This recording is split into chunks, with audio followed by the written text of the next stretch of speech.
মহা ধামাকা গল্পের নতুন মোড় ২০ বছর পরে আবারও গল্পে হাজির সেই ছোট্ট সোনারূপা। এবার সুদীপা ও সুরূপার মেয়ে হয়ে গল্পে হাজির হবে তারা। হ্যাঁ বন্ধুরা, আমরা এমনটাই দেখতে পাবো অনুরাগের ছোঁয়া ধারাবাহিকের আগামী পর্বগুলোতে। বিস্তারিত জানতে আমাদের চ্যানেলটি সাবস্ক্রাইব করে ভিডিওটি না টেনে শেষ পর্যন্ত দেখতে থাকুন। কুন্তলা চৌধুরী বাড়িতে এসে সবার সামনে বলে, এই বাড়িতে কাল গনিয়ে আসছে, এই বাড়িতে এমন একজনের পা পড়তে চলেছে যে সমস্ত কিছু শেষ হয়ে যাবে।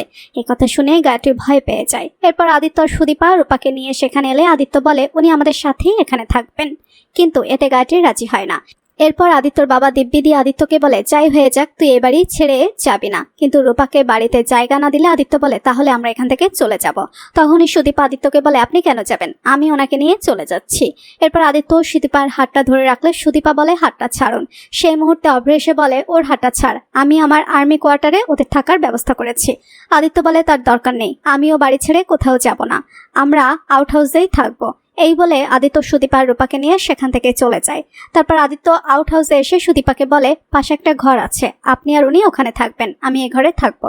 সুদীপা বলে, আপনার তো এখানে থাকতে কষ্ট হবে। আদিত্য বলে, সে তো আপনারও কষ্ট হবে।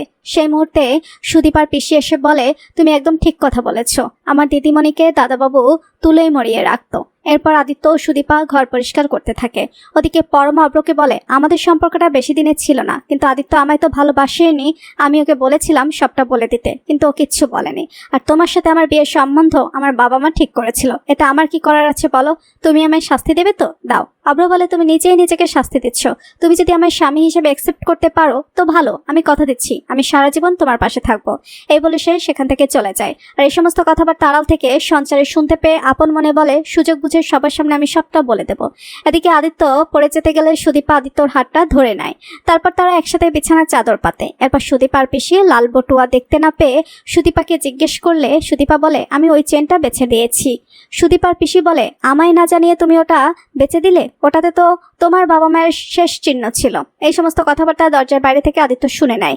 তখনই সুদীপা বলে, তারাই তো বেঁচে নেই, তাদেরকে ছাড়া থাকতে পারলে তাদের দেয়া চেন ছেড়েও আমি থাকতে পারবো। এরপর দেখা যায় গল্প এগিয়ে যায় ২০ বছর পরে। সেখানে দেখা যায় সুদীপা ও সুরূপা তারা দুজনেই মা হয়েছে এবং তাদের মেয়ে হিসেবে দেখা যাবে সেই ছোট্ট সোনারূপাকে। তো বন্ধুরা, আপনারা কি এমনটাই চান গল্পে যেন আবারও এসে হাজির হয় সেই ছোট্ট সোনারূপা?